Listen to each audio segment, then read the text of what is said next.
chapter 3.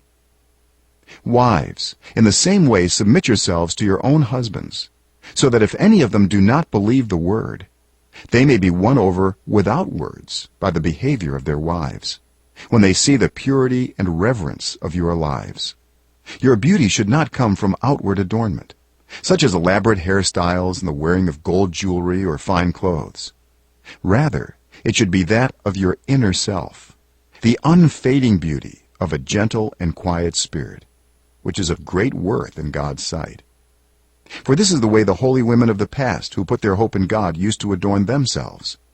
They submitted themselves to their own husbands, like Sarah, who obeyed Abraham and called him her Lord.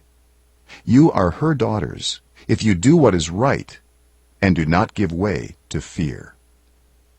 Husbands, in the same way be considerate as you live with your wives, and treat them with respect as the weaker partner, and as heirs with you of the gracious gift of life, so that nothing will hinder your prayers. Finally, all of you, be like-minded, be sympathetic, love one another, be compassionate and humble. Do not repay evil with evil, or insult with insult. On the contrary, repay evil with blessing, because to this you were called, so that you may inherit a blessing.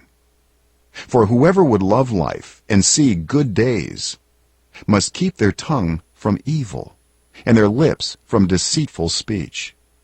They must turn from evil and do good. They must seek peace and pursue it. For the eyes of the Lord are on the righteous, and his ears are attentive to their prayer. But the face of the Lord is against those who do evil. Who is going to harm you if you are eager to do good? But even if you should suffer for what is right, you are blessed. Do not fear their threats. Do not be frightened. But in your hearts revere Christ as Lord. Always be prepared to give an answer to everyone who asks you to give the reason for the hope that you have.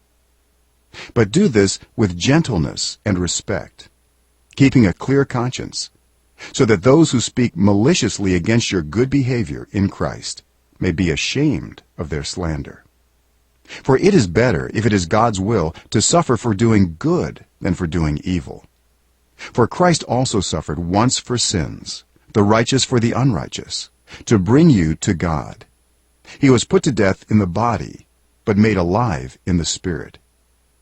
After being made alive, he went and made proclamation to the imprisoned spirits, to those who were disobedient long ago, when God waited patiently in the days of Noah while the ark was being built. In it, only a few people, 8 in all, were saved through water. And this water symbolizes baptism that now saves you also, not the removal of dirt from the body, but the pledge of a clear conscience toward God.